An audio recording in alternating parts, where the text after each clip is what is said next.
greatest of all time, Rick Upchurch. No.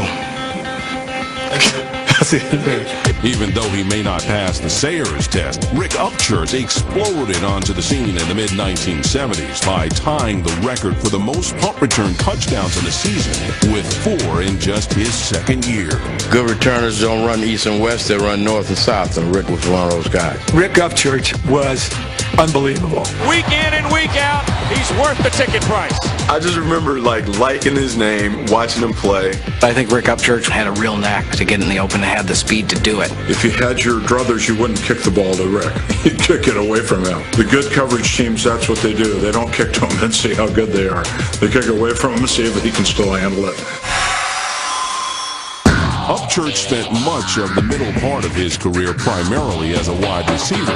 But in 1982, under new head coach Dan Reeves, our number 6 return ace took 2 more punts back to the house, which at the time tied him for the most return TDs in league history. Rick was so explosive. You got one chance to tackle this guy. If you don't get him, he's off to the races. He was one of those guys that had the courage to make those tough catches. A lot of guys go out there and they want a fair catch. Rick Upchurch would take a lot of chances, to catch the football because he knew if he got it in his hands, he had a chance to go to distance. I just didn't fear anyone as far as the football field was concerned.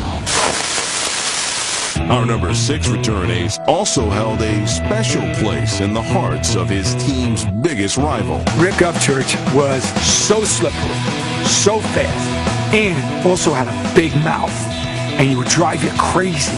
He would be right in your face. I'll never forget one time we're playing the Broncos, huge game. And I forget it was Tatum and Atkins. Somebody just took him and drilled him in. And it was such a blatant 15-yard penalty. I don't believe it.